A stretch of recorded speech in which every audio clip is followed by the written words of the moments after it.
Let's just talk about it because you want to talk about it. I don't massively want to talk about it because the reaction, but I feel the need. Charlotte Flair.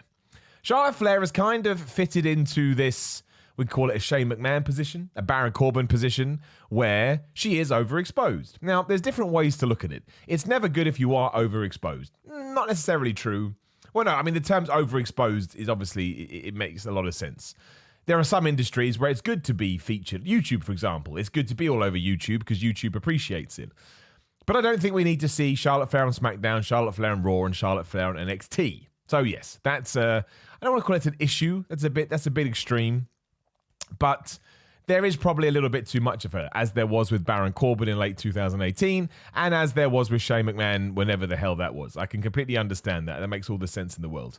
However, it's not, I don't even mind it to a point. I just don't understand what the plan is my take on this.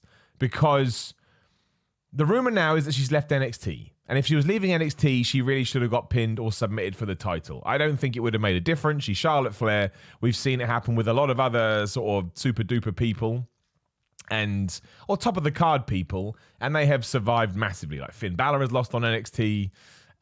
John Cena has lost on the main roster. Roman Reigns has lost. It doesn't matter. They're top guys, so who cares?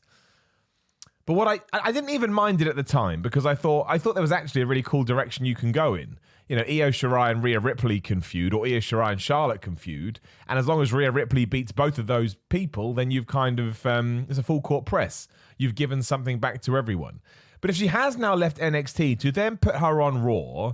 And not only have her standing tall after the tag team match, the impromptu tag team match at the start of the show, but also to have her beat the champion after interference by Nia Jax. You're just like, where are we going with this? What is the direction? It's all very, very odd. And I think the reason I'm mostly bothered about it is that we took Asuka, who very much in the same mold as a Drew McIntyre had been a strong, dominated champion, and we had her pinned on TV. Now, none of this really matters. It's just pro wrestling. But when you take a step back, the reason I'm enjoying Drew McIntyre as much as I am is because, again, strong, confident champion, kicks people's ass, no problems whatsoever. Great. Excellent. I can believe in you. And also, I don't want to see you lose on television because you're my champion. It opens the doors.